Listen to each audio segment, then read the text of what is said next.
Что-то, рюкзак, по-моему, видели, что можно вот это убрать. Вот сделать.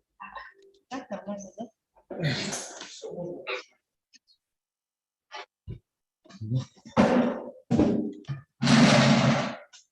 Я смотрю сюда, да?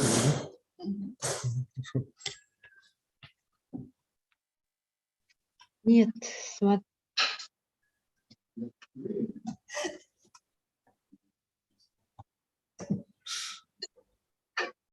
То есть все работает, да?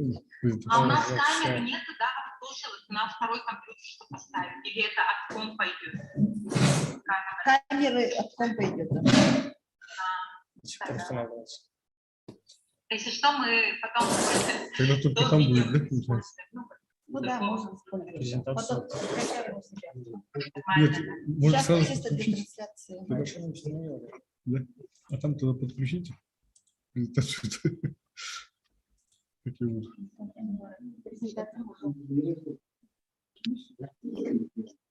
Так, ну вчера уже идет. Не по-нашему. Так, ну давайте мы начнем. Запись тогда включим. Мы это я... Подожди. Сейчас не надо. Recording stopped.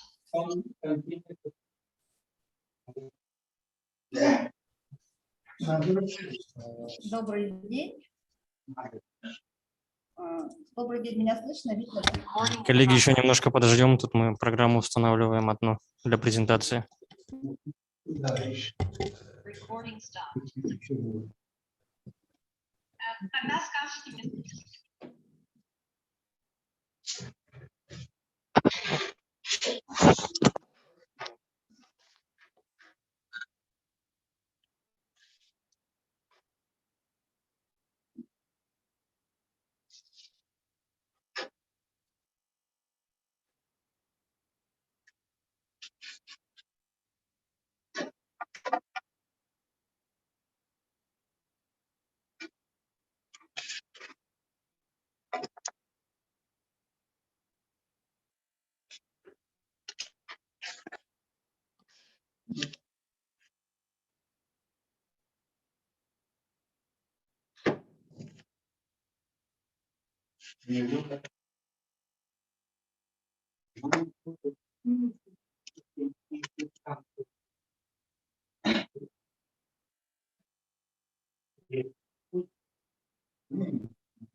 Все, коллеги, можете. Так, давайте. Нас видно, да? Да, Добрый- видно. Да, давайте мы начнем, да? Начинаем, да? Ага. Сейчас. Recording in progress. Добрый день. Мы начинаем очередную творческую встречу из цикла творческие встречи с известными деятелями культуры по проекту «Вековые традиции через время и расстояние», который поддержан президентским фондом культурных инициатив. Сейчас я передаю слово ведущей.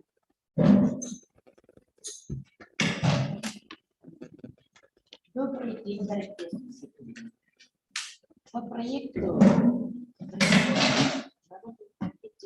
время и расстояние мы сегодня пригласили главного научного сотрудника Института гуманитарных исследований многочисленных народов Севера с темой о ранней якутской письменности и книжности первой половины XIX века. Одним из первых печатных изданий на якутском языке было изложено ОЛМХ «Эр Сокотов». Передаю слово доктору исторических наук Андрею Афанасьевичу Борисову. Спасибо. Добрый день, уважаемые слушатели, читатели. Позвольте мне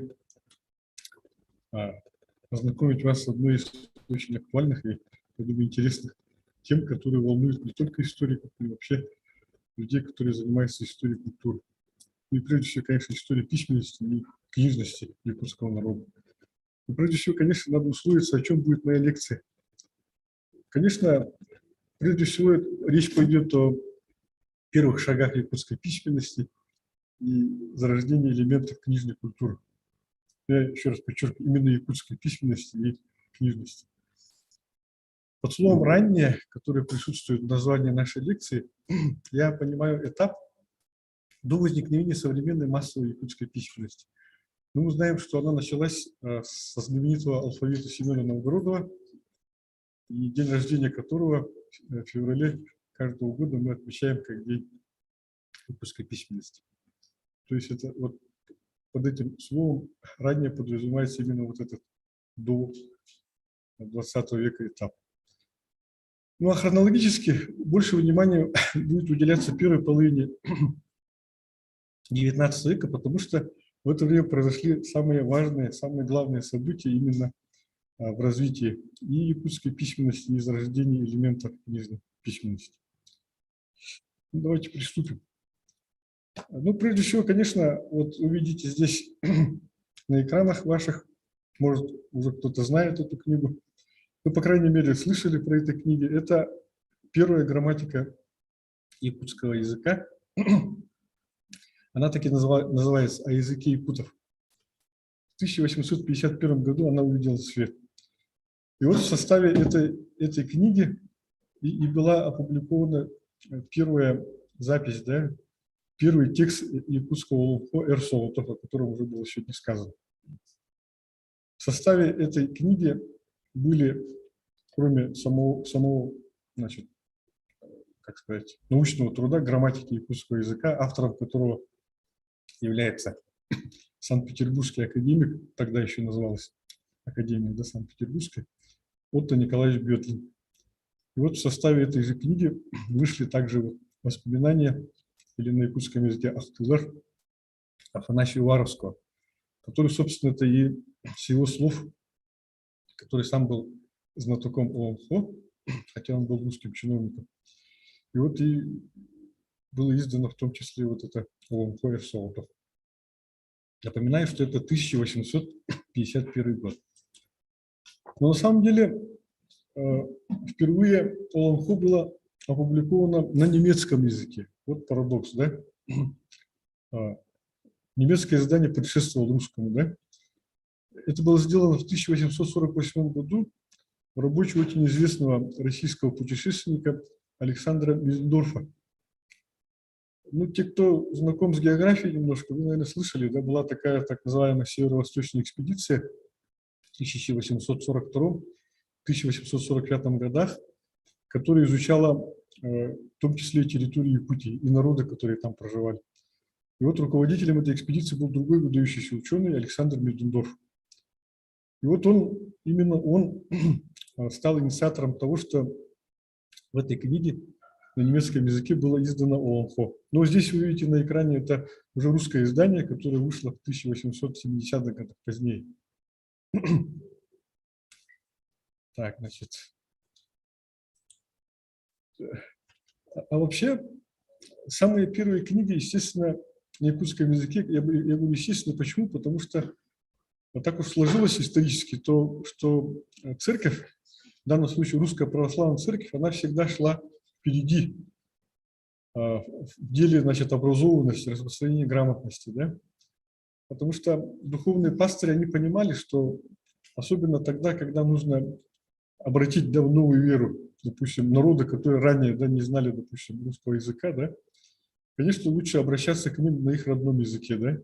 И вот перед вами обложка одной из ранних книг, это вот так называемый сокращенный катехизис, вот, который был издан в Иркутске в 1819 году.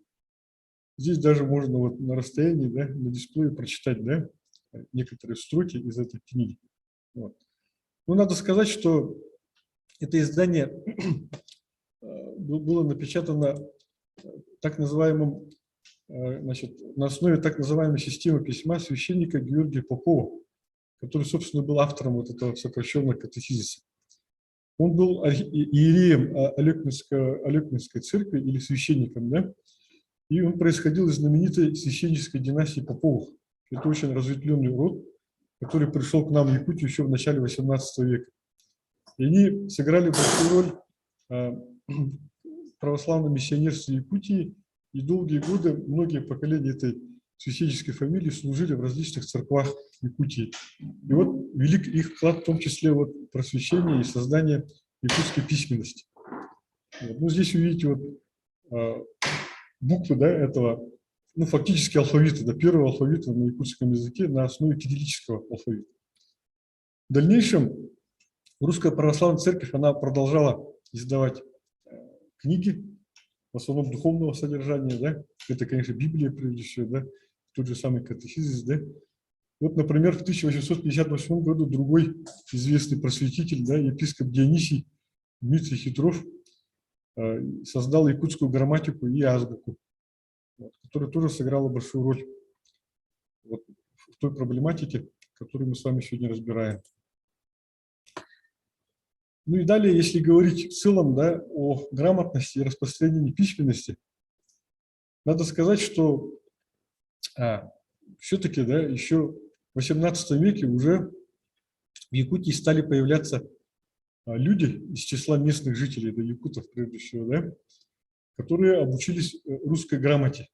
И вот по данным, в частности, нашего якутского историка Федота Георгиевича Сафронова, в конце XVIII века было не менее 90 грамотных якутов. Да?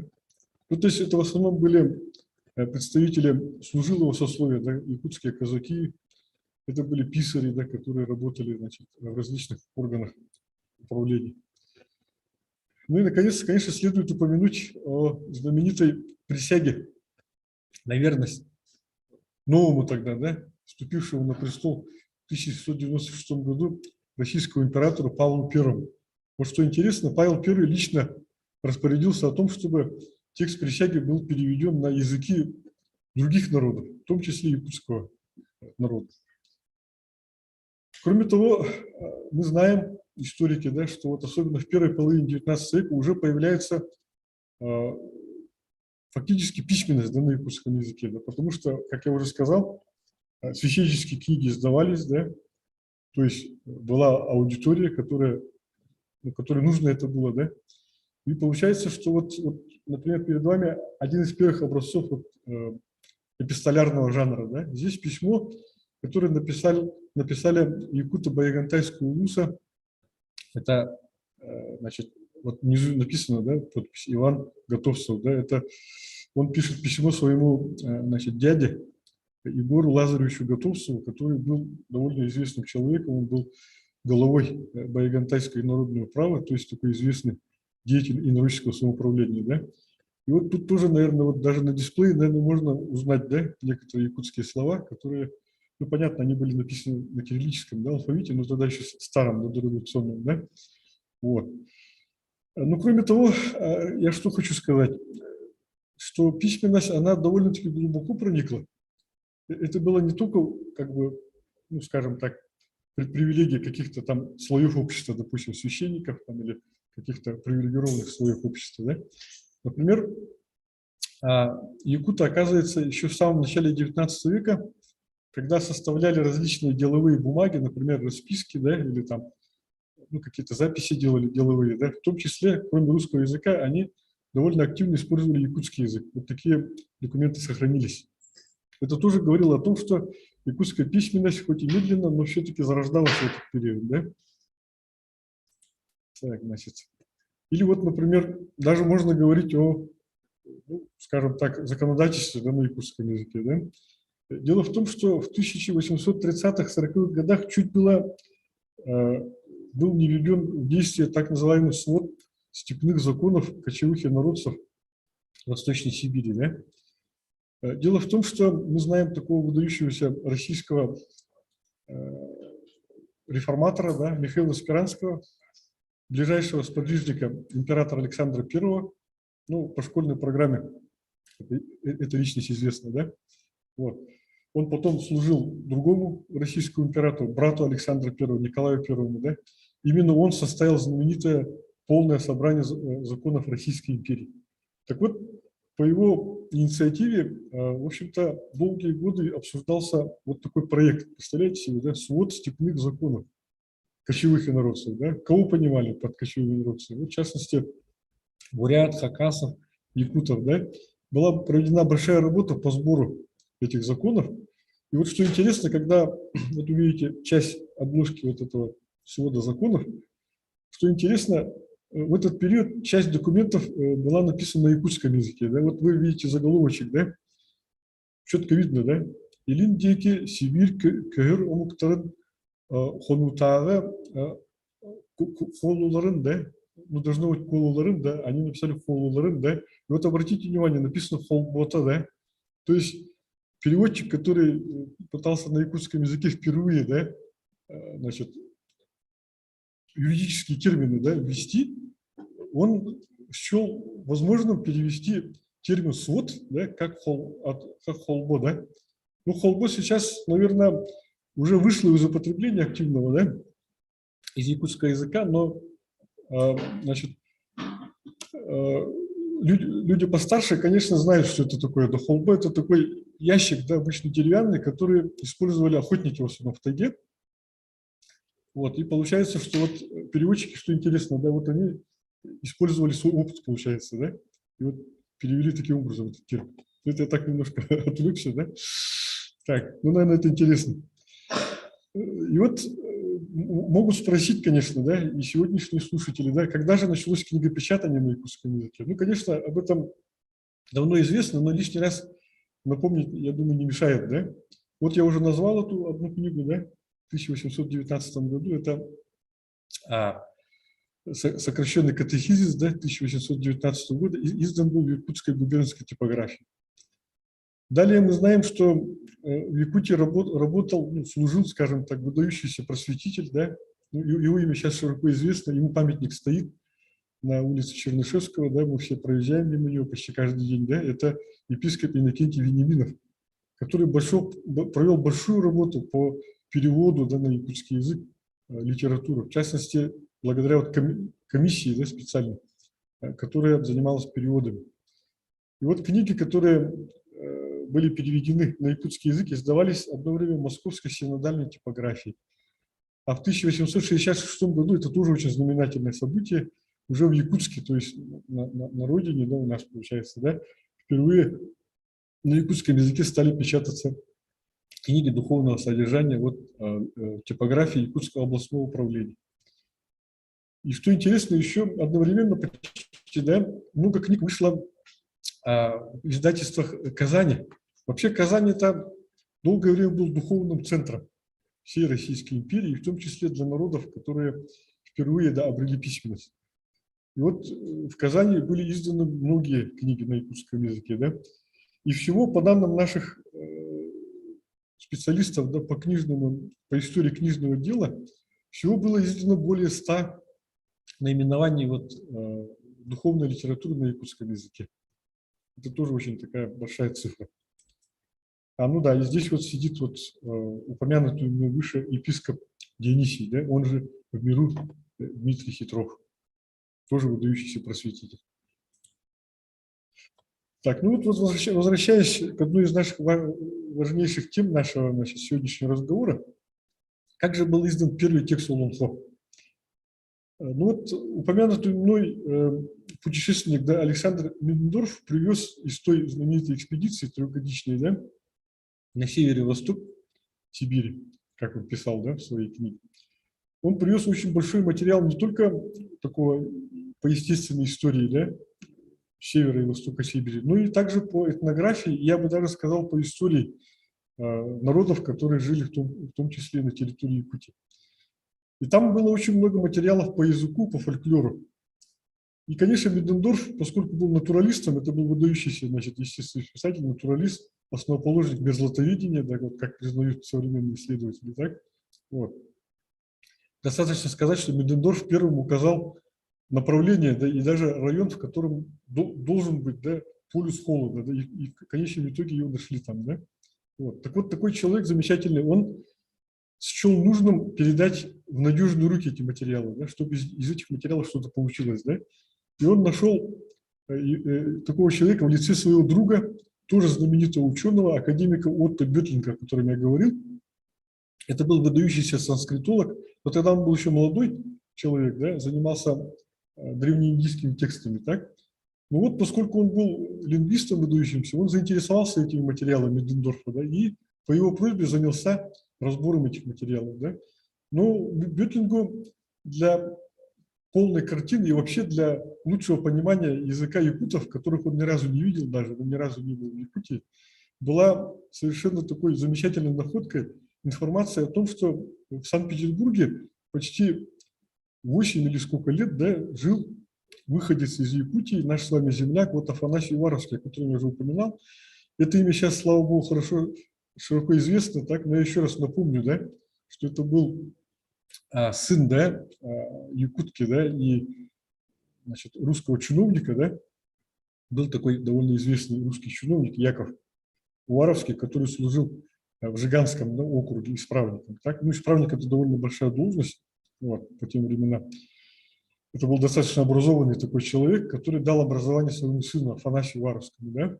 Вот. А мамой Уваровского была, значит, якутка, да, которая, Евдокия Егоровна ее звали, да, которая, значит, не только была, скажем так, ну, сама такая незаурядная женщина, но она была еще носителем фольклорной традиции.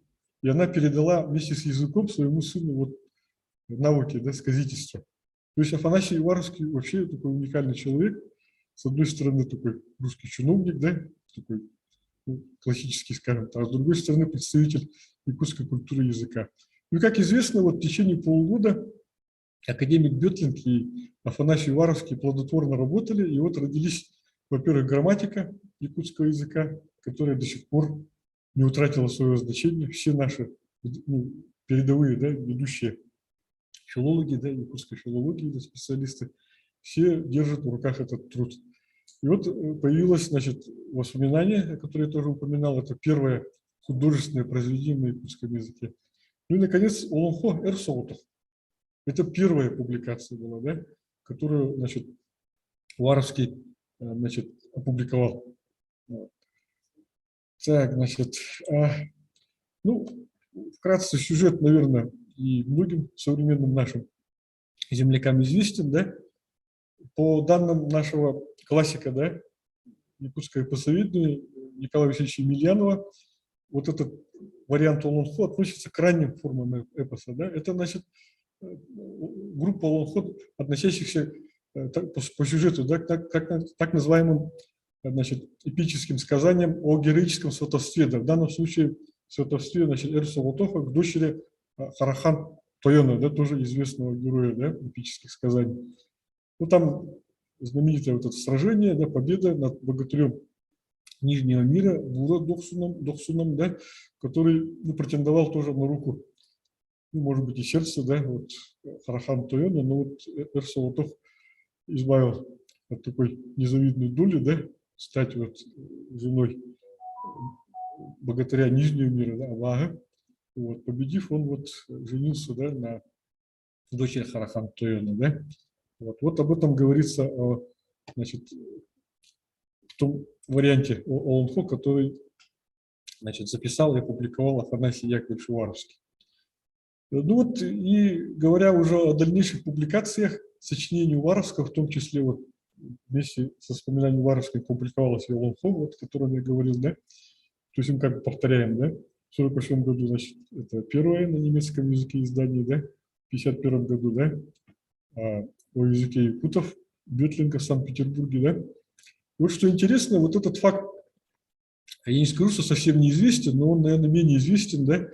Оказывается, что в 1861 году вот это произведение также было опубликовано на французском языке, да, в журнале «L'étude du monde», да, в Париже. Ну, наконец, уже в советское время, да, стараниями нашего выдающегося, да, интеллигента, да, кандидата филологических наук Николая Заблоцкого, известного литератора, это сочинение было переиздано, да, вернее, издано, скажем так, уже на современной транскрипции, да, в 1947 году. Но эта книга сразу стала библиографической редкостью, и поэтому в 1995 году она вновь в Якутске была переиздана, да. Тут большую роль сыграл, конечно, Институт гуманитарных исследований, тогда еще Академия наук Республики Саха-Якутия. Ну и, наконец, в 2003 году в издательстве «Бичик» вот это сочинение было переиздано на 3 уже языках, да. Вот оно как бы, оно наиболее так широко известно, и сейчас современные исследователи, да и просто вот широкий круг читателей пользуются этой книгой. Так, значит, так, ага. Ну и вот, делая некоторые выводы о сегодняшней нашей небольшой лекции, да, хочется сказать, что первая книга на якутском языке была издана в 1819 году, первый текст Олонхо был издан в 1848 году, книгопечатание на якутском языке происходило вначале в Иркутске, да, а потом в Москве, в Казани, ну и, наконец, в Якутске с 1866 года, как я уже сказал, да. Вот.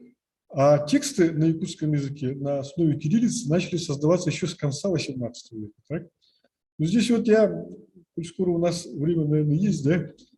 Да, я бы еще хотел добавить вот интересные факты из более раннего периода. Ну, конечно, они уходят за рамки нашего, но это может быть как затравка для будущих наших встреч. Хочется сказать, что я уже говорил, что в конце XVIII века среди якутского населения уже были не менее 90, да, образованных людей, которые могли не только, скажем так, писать на якутском языке, но уже могли, как говорится, создавать довольно оригинальные тексты, да, допустим, так, в том числе вести переписку, да, и так далее. Да. Вот.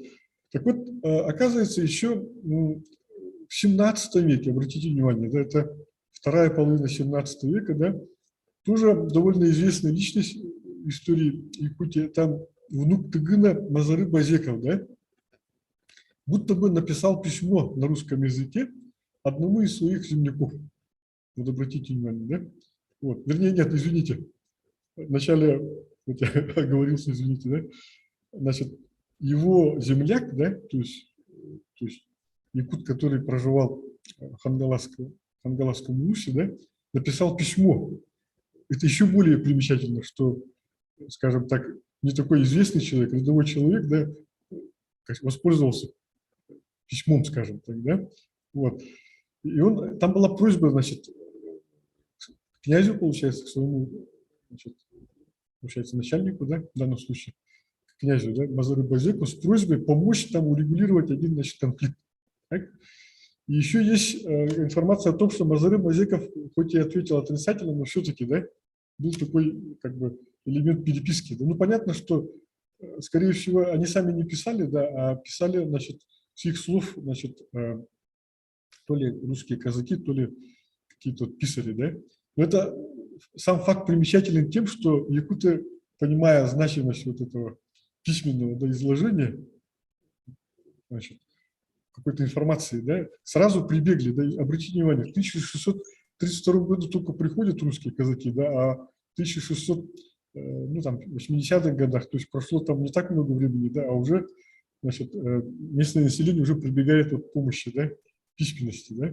Вот. То есть это тоже послужило, видимо, косвенно таким механизмом, да, в том, что в 18 веке у нас, видите, вот, появился хоть и небольшой, но слой грамотных людей, да. Вот. Ну, здесь я просто напомню, что первая школа тут большую роль сыграла, которая была открыта при Якутском Спасском монастыре, где обучались якутские дети, да. И вроде как, в том числе, среди его выпускников, возможно, был знаменитый Сеген Аржаков, да, то есть автор тоже одного очень интересного документа о языке якутов, да. Вот, ну и, наконец, вот на протяжении 19 века надо констатировать, что параллельно, да, с развитием письменности шла вот развитие книжной традиции на якутском языке, да.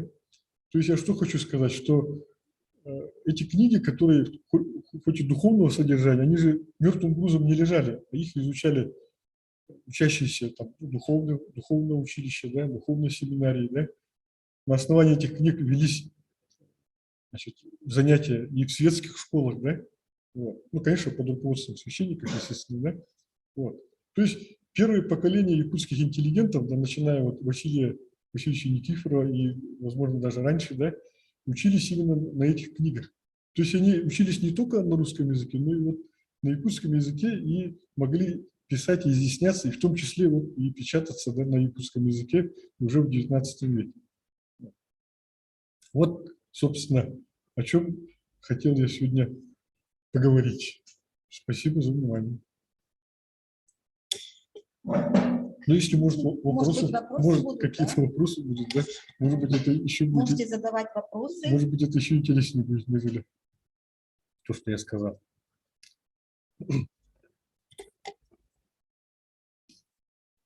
Я хотела бы задать вопрос, да? Вы слышите, что в 80-м году друг Кадырин отправил письмо, да? А может, знаки какие-то отправил? Или именно письмо? Нет, это было такое на русском языке, так, классически написанное, со всеми правилами, да, там, милостивый там, государь, там, и так далее, как говорится, да, чего и вам желаю. Ну, то есть со всеми оборотами русского языка. Вот, но, Это было письмо. да, это было письмо, да. Просто по просьбе вот, якутов написано, вероятно, одним из русских писарей, да, или там казаков, да. Вот. То есть здесь важно именно, что, вот я же сказал уже, да, что важность письменной информации была осознанной, да, и я не исключаю, что еще, может быть, есть документы, которые мы еще не знаем, да, может, еще найдем. Угу.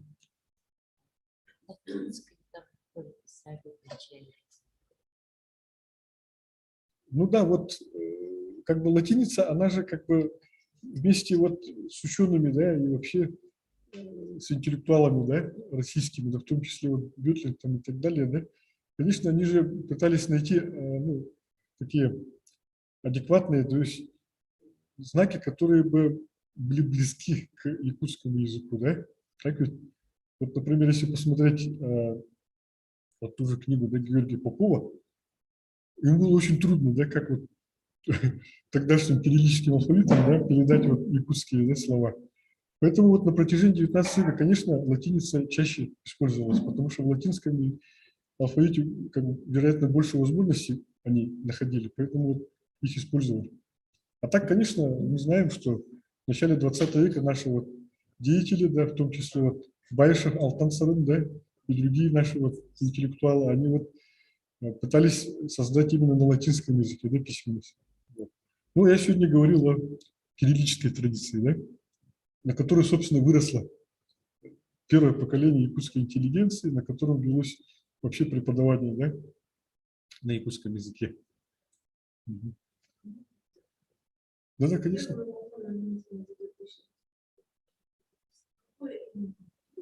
Андрей Афанасьевич, большое спасибо, очень Да, интересный рассказ.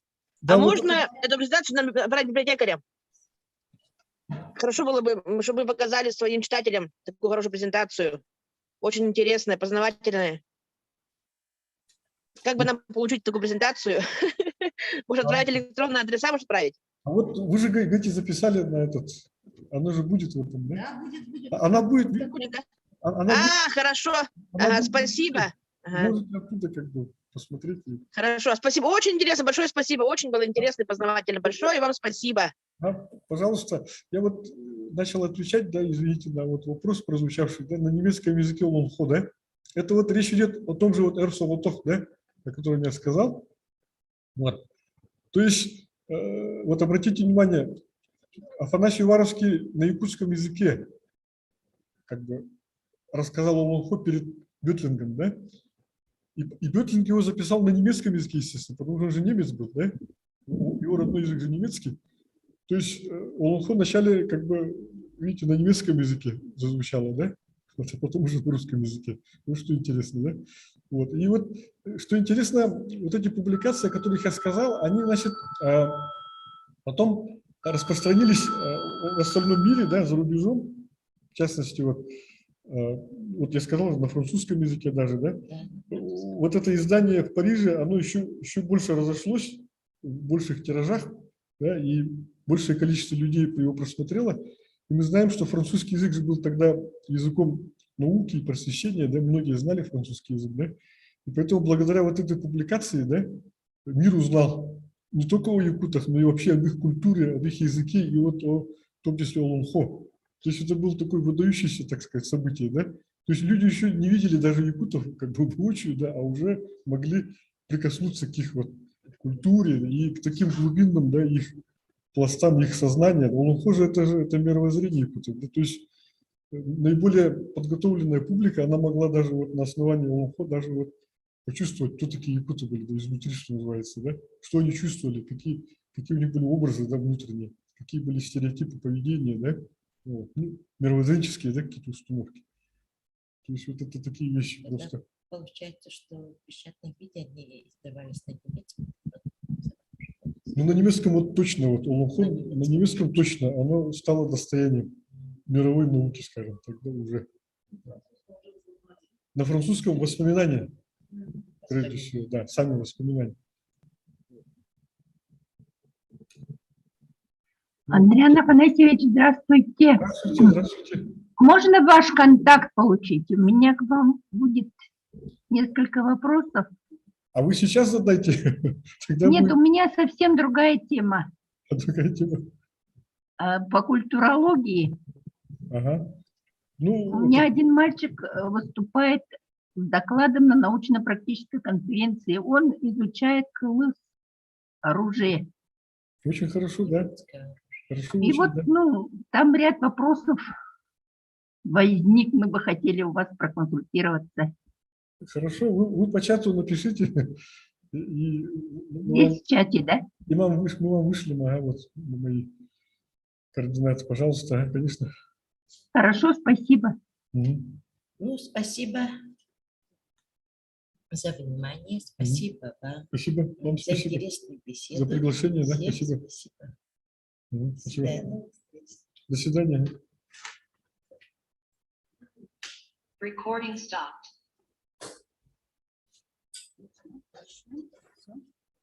Сейчас уже записи нету. Спасибо большое за Спасибо. интересную лекцию. Интересно, да? Очень Коллеги, круто. всем спасибо, мы завершаем. У нас есть, да? Да, я Может, оставила. мне прямо сейчас отправить?